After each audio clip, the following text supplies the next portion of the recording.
How to make invitation card using invitation card maker on Picsart. To make an invitation card, you'll just need to follow the simple steps. Now before that, make sure that your device is connected to an internet service. Then to begin with, open up a browser and then on the web address bar type in picsart.com. Make sure that you already have an account and that you're also logged in already. When you log into your account, you'll be taken to the home page, which will look something like this.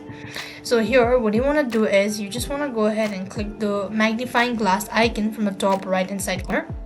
Then you'll get to the next page where you just need to go ahead and press on the search box once more. And here you want to go ahead and type in invitation maker. Once you do it, so hit enter and you'll be able to find a lot of templates available. So you could see these are the ones. Now if you want to go ahead and click on the see all button, you could find multiples that will pull in this following page. Now here what you want to do is, if you want to go ahead and use the template, you could just go ahead and tap on it or tap the template that you like, or you could just go to the template section and you could find it out.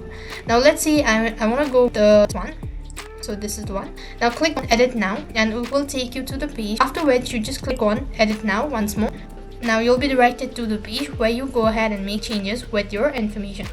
So you could go ahead and add element that you like, and you just go and drag and drop the element that's present already. Remove it all, and once you have card, you just click the export button in the top right, and whether you want it in JPG or PNG, select that and then click the download button and it's going to be downloaded, or you can also directly share it on different platform.